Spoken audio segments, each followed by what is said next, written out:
Assalamu alaikum nga brendësia e xhamisë Hazreti Abdullah ibn Abbasit, një xhami me një arkitekturë të çuditshme, me shumë shtylla, por shumë freskët e pastër. Xhamia që man emrin e sahabiut, djali i arshë pejgamberit alayhi salatu wasalam, transmetuesi i 1660 haditheve. Mashallah, edhe me zhlisdijet aty.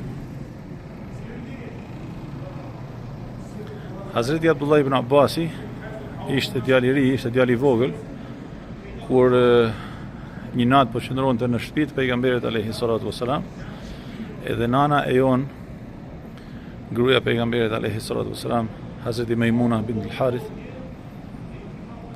e shef se ai zotni i vogël ka sjell ujë për e marrë abdes pejgamberi alayhi salatu wasalam dhe i thot: ja Rasulullah, këtë ujë të ka sjell Abdullahu, pra nipi i saj.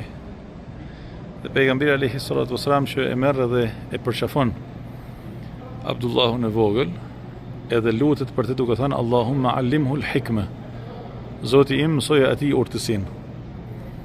Dhe patjetër që ky është një mësim shumë i madh për çdo prind, që me vlerësu tek fëmia e tij çdo detaj, sa do i vogël qoftë ai, me e vlerësu dhe me e zhvillu të mirën, me u lut për fëmijët, me i beku fëmijët, me shfrytzu çdo moment të sjelljes pozitive për ta eduku fëmin me veprimin e të mirës, po dhe me eduku fëmin me razilekun tonë ndaj tyre.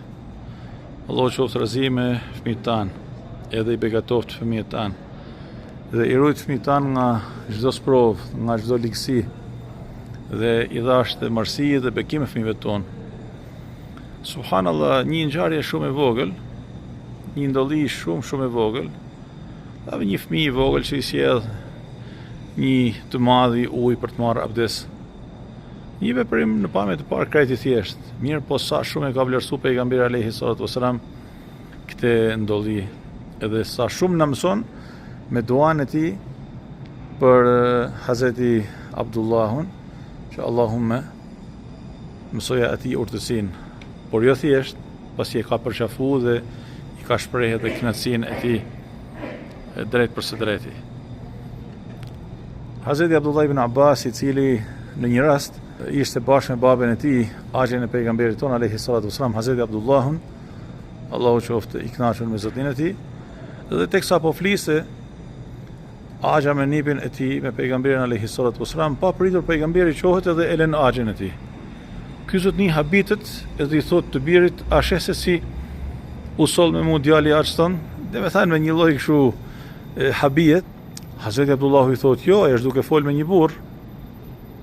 Ai zotni habitit thot: ore, ai ishte me mua, ne ishim vetëm ne tre, çfarë burrit? Se kur vjen pejgamberi alayhi salatu wasalam, axha i tij i thot: ja Rasulullah, Abdullahu thot që ti po flisje me një burr. Pejgamberi habitet dhe e pyet djalin e vogël, i thot: ti e pe atë burrin? I thot: po. I thot: ai ishte Xhibrili. La ilaha illallah. Dhe thanë një fëmijë i vogël me një transparencë shpirtënore, edhe që je kishte mundsu Allahu azza wa jall me pa dhe Xhibrilin alayhi salam që vjen tek pejgamberi sallallahu alaihi wasallam për të sjellë një pjesë nga Kurani apo një udhëzim hynor. Një kënaqësi shumë e madhe me vizitu sot këtë xhami, që po e përsëris, ka një arkitekturë të çuditshme, ka shumë shtylla, dhe ndoshta këto shtylla simbolizojnë edhe hadithet e shumta të cilat ka transmetuar Hazreti Abdullah ibn Abbasi nga pejgamberi alayhi salatu wasalam, shtylla apo hadithe me të cilat ngrihet dija, urtësia, udhëzimi islam. Fjalët e pejgamberit alayhi salatu wasalam janë dritë dhe udhëzim për të gjithë ne. Edhe lutem për gjithë secilin për ju që të keni mbarësi dhe bekim, dhe Allah azza wa jall t'ju mundsoj vizitën e këtyre vendeve.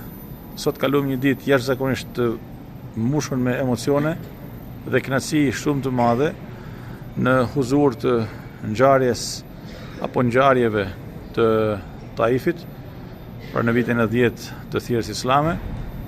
E pastaj qëndruam bëri xhamisë Hazreti Addasit, ku patë mundësi edhe me folë dhe me tregu për bashkëudhëtarët e mi edhe ngjarjen e Addasit, edhe kështu bashkarisht u parfumosëm me aromen e pashemullt të ngjarjeve të jetës së pejgamberit ton alayhi salatu wasalam, duke marrë dritë e kënaqësi e duke u lutur Allahut azza wa jall me na forcu në këtë fe e me na majt për herë besnik pas udhëzimit të pejgamberit ton sallallahu alaihi wasallam. Ju do për hir të Allahut edhe lutem për gjithë secilin për jush. Qofshi mirë. Assalamu alaikum wa rahmatullahi wa barakatuh.